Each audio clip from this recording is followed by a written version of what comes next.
Le quartier Saint-Jean, c'est un joyau qui est caché au cœur de Clermont-Ferrand et qui nous raconte une histoire extraordinaire puisque c'est une histoire de transformation et d'innovation urbaine. Ce vaste territoire, il fait une quarantaine d'hectares et il a été marqué par une image péjorative en raison de ses caractéristiques qui étaient peu valorisantes. On avait historiquement l'installation d'établissements qui étaient réservés aux lépreux, on avait des points de décharge, des camps de prisonniers après la Seconde Guerre mondiale, mais aussi des lieux d'accueil pour les premières vagues d'immigration. Aujourd'hui, j'avais envie dans cette vidéo de vous emmener dans un voyage à travers le temps où on entend encore finalement l'effervescence industrielle alors qu'on a aujourd'hui des projets ambitieux qui viennent dessiner une nouvelle ère. Dans cet épisode, vous allez découvrir le quartier Saint-Jean et vous allez découvrir comment le quartier, qui autrefois était un secteur industriel en friche, est en train de se réinventer pour devenir un quartier vivant et un quartier de destination dans le cadre d'une grande opération d'urbanisme. Vous allez donc plonger dans l'histoire de Saint-Jean et préparez-vous parce que dans cette vidéo, je vais peut-être vous révéler des chapitres que vous ne connaissez pas sur le passé du quartier et sur les pages de son avenir.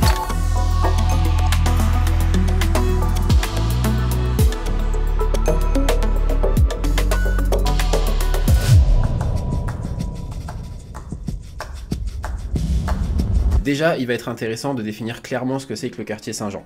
C'est un secteur qui fait donc à peu près 40 hectares, qui est délimité à l'est par le boulevard Saint-Jean et au sud par l'avenue Édouard Michelin, et on a le nord-ouest qui est délimité par la voie ferrée. Avant qu'on parle de projet de rénovation, Saint-Jean c'était un peu plus qu'un simple quartier. C'était même en fait un témoin vraiment de l'essor industriel de Clermont-Ferrand, de l'innovation, du travail, de tout ce qui fait que Clermont-Ferrand est Clermont-Ferrand. Si on regarde dans son histoire, le Saint-Jean d'hier, c'était un secteur industriel qui était dynamique, qui était marqué par les usines, par les machines, par l'énergie des travailleurs qui ont façonné finalement le paysage urbain qu'on connaît aujourd'hui. Au début du XXe siècle, Saint-Jean, c'était vraiment le poumon industriel de la ville parce qu'il abritait des usines emblématiques. On a notamment les ateliers de construction du centre, ACC, qui était un véritable joyau du patrimoine, une entreprise qui était spécialisée dans la maintenance ferroviaire et qui ont vraiment inscrit leur empreinte dans le quartier. À l'époque, on avait une vraie activité ferroviaire et des métiers autour de cette activité qui ont fait la renommée de Clermont-Ferrand.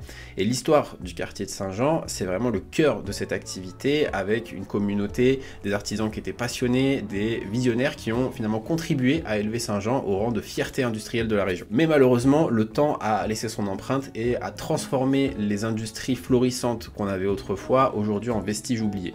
Le Saint-Jean d'hier, il a été témoin des hauts et des bas de l'industrialisation, il a connu des périodes de déclin économique et aujourd'hui, ce sont des friches industrielles qui viennent témoigner finalement de l'histoire de son passé. On va faire un bond dans le temps qui va nous amener dans les années 1950 où les premiers camps de travailleurs vont être établis dans cette zone pour accueillir la main-d'œuvre immigrée qui est venue participer à la reconstruction de la France et qui symbolise du coup l'arrivée des premières vagues d'immigration d'Afrique du Nord.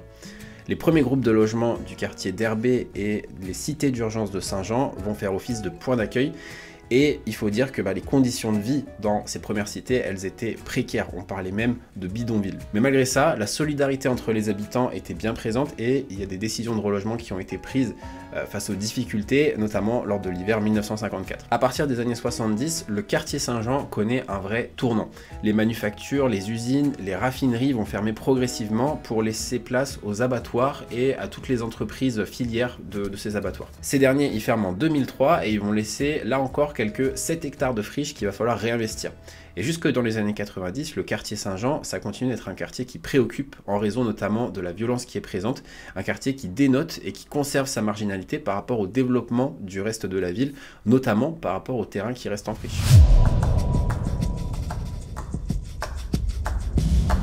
Saint-Jean n'a pas été épargné par le passage du temps. Donc les usines, comme on disait, qui étaient autrefois florissantes, elles ont fermé leurs portes. Les rails, finalement, n'ont plus été utilisés. Et le quartier, qui était autrefois hyper industrialisé, a commencé à sombrer avec une période de déclin au fil du temps. Mais malgré ça, le quartier Saint-Jean, il a une place stratégique, notamment avec les axes de l'avenue Édouard Michelin et du boulevard Saint-Jean, et qui en font en fait une zone stratégique entre le centre de Clermont et celui de Montferrand, qui aujourd'hui est complètement inutilisé. Vous avez donc compris que le défi était lancé et la question c'était comment est-ce qu'on fait pour revitaliser un quartier en lui redonnant son lustre d'antan tout en répondant aux besoins modernes. Et c'est là du coup qu'a commencé la phase de renaissance et la construction de ce qu'on appelle aujourd'hui le triangle Saint-Jean. On a la ville et la métropole qui sont conscientes de l'importance de préserver l'histoire tout en construisant l'avenir, qui ont uni leurs forces pour redonner vie à ce joyau urbain qu'est le quartier Saint-Jean. Le fait qu'on veuille régénérer cette partie de la ville, ça a permis de créer un nouveau chapitre pour Saint-Jean. On a un plan ambitieux qui a été tracé et qui a pour objectif d'intégrer la nature et le le bien-être des habitants au cœur du projet de rénovation. En 2003, on a les premières réflexions autour du devenir de ce quartier qui commencent, et à côté de ça, la mairie commence à s'approprier du foncier sur cette zone, notamment la partie des anciens abattoirs municipaux. Ensuite, il aura fallu attendre 16 ans pour que le projet de réaménagement du quartier Saint-Jean soit présenté au grand public et que la transformation de cette zone démarre. Donc, qu'est-ce qui s'est passé pendant ces 16 années? Eh bien, il y a eu en fait une longue phase de réflexion qui a été menée pour que le triangle Saint-Jean soit un lieu accessible et adapté aux mobilités urbaines, qu'il permette en fait de bénéficier d'infrastructures de qualité et qu'en même temps, il intègre la nature dans son écosystème. Donc, c'est acté, le triangle Saint-Jean, ça va devenir un lieu avec une véritable dimension métropolitaine qui sera proche du centre, qui sera connecté à ce dernier, et dont la nature sera prépondérante, au contraste avec les activités industrielles d'autrefois. Cette vision, elle donne naissance à une première ZAC, une zone d'aménagement concertée, dont la création va débuter en 2023 pour se terminer en 2035, et ça va viser à transformer les 40 hectares de friches en un quartier métropolitain, dynamique et attractif. La renaissance de ce quartier, elle va se matérialiser à travers des projets audacieux. On a notamment le nouveau lycée Gergovie qui ouvrira ses portes et qui va offrir aux étudiants un environnement éducatif moderne. Juste à côté, le centre sportif Edith Tavert qui va être érigé avec des normes écologiques, qui va être un lieu vraiment ouvert à la communauté avec des activités diverses. Et ces deux monuments ne sont finalement que des vitrines par rapport à ce que va devenir le quartier, un vrai modèle de durabilité, de diversité et d'innovation. On voit bien que l'horizon de Saint-Jean est en train de s'éclaircir alors que le plan de restructuration du quartier entre complètement en action. La première ZAC va être du coup le terrain de jeu de cette métamorphose urbaine et va être délimitée à l'est par le boulevard Saint-Jean et à l'ouest par la rue du Charolais et la rue du Pré-la-Reine. Ça va représenter à peu près 14 hectares sur les 40 que compte la zone. L'idée, c'est en fait de faire de Saint-Jean un laboratoire d'innovation urbaine du 21e siècle avec une attention toute particulière à la sobriété environnementale, au bien-être des habitants et à l'adaptabilité aux nouvelles formes de mobilité. Au programme de ce chantier, on a 80 000 m² de nouvelles surfaces, dont 70% de logements, mais aussi des bureaux, des équipements, des espaces publics de qualité. Au total, c'est plus de 1500 logements qui sont prévus, mais aussi des espaces naturels. Sur les 14 hectares que compte la ZAC, on a 20% qui vont être occupés par des espaces verts et des grands parcs paysagers. Autre point important, c'est la future ligne B du projet Inspire, du bus à haut niveau de service, le BHNS, qui va prendre également forme en s'inscrivant dans une démarche globale de mobilité durable. Elle va relier le quartier au centre historique de Clermont-Ferrand, à Royat et à Chamalières, mais aussi à la gare et à l'aéroport. Parce que on rappelle que l'un des objectifs de ce quartier, c'est bien d'être connecté au centre-ville, et c'est là tout l'enjeu de cette ligne. L'objectif, c'est d'être à un quart d'heure de la place de Jaude via cette ligne de bus. On l'a dit, au cœur de ce renouveau, il y a deux bâtiments qui voient le jour et qui veulent être vraiment la vitrine de ce nouveau quartier. D'abord, on a le centre sportif Edith Tavert qui va se dresser comme un symbole de vitalité. Il est ouvert aux scolaires le jour, aux associations sportives le soir, et il incarne vraiment la polyvalence et l'accessibilité. Point important, il a une architecture qui est éco-conçue et qui va témoigner de l'engagement envers ses objectifs environnementaux. Juste à côté, on a le lycée Gergovie qui lui ouvre en septembre 2023 et qui a lui aussi été éco-construit et qui se veut être à énergie positive. On a une façade qui est habillée en lave volcanique avec une pierre qui est issue d'une coulée de lave du puits de la Nugère, donc juste à côté, et qui a été travaillée par la société Mallet à Volvic. L'ossature bois, pareil, elle est purement locale, elle est façonnée ici dans le Massif central et l'isolation, elle a été faite avec de la paille de la Limagne. Quoi de plus local? Ces deux bâtiments, ils ont été construits selon les normes de performance énergétique les plus élevées du moment, avec une démarche environnementale zéro énergie fossile et énergie positive 100% renouvelable.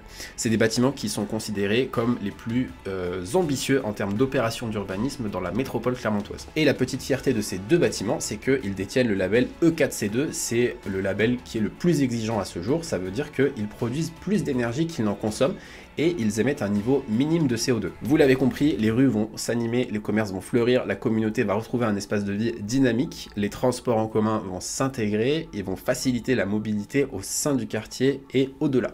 Saint-Jean va devenir un lieu où on vit, où on apprend, où on travaille et où la nature va cohabiter avec la modernité et avec l'urbanité. Le renouveau, c'est pas simplement une transformation physique, c'est aussi une renaissance qui se veut sociale et culturelle. La concertation avec les habitants, elle a vraiment été au cœur du processus avec des moments clés de dialogue et de partage. Saint-Jean, ça veut vraiment s'émerger comme un modèle non seulement pour son aménagement urbain, mais aussi pour l'engagement qu'il y a eu envers la communauté qui a été active et qui a été impliquée dans le processus de transformation. Vous avez compris que Saint-Jean écrit un nouveau chapitre de son histoire. On a des origines qui étaient industrielles à aujourd'hui une renaissance vraiment contemporaine, et chaque pierre posée, chaque idée qui a été partagée a contribué à façonner un quartier qui est en constante évolution. Encore une fois, le renouveau de Saint-Jean, c'est pas simplement une transformation physique, c'est vraiment une métamorphose profonde. C'est un modèle à l'innovation urbaine, à la durabilité, mais aussi à l'épanouissement communautaire. Le quartier, ça ne devient plus seulement un lieu, ça devient vraiment une expérience, un témoignage de ce que collaboration entre citoyens, urbanisme et décideurs peut accomplir. Bref, bienvenue à Saint-Jean où l'histoire continue de s'écrire, où chaque brique finalement va raconter une histoire. Merci de vous être plongé dans l'histoire captivante de Saint-Jean, c'était Kevin, à bientôt. Ciao.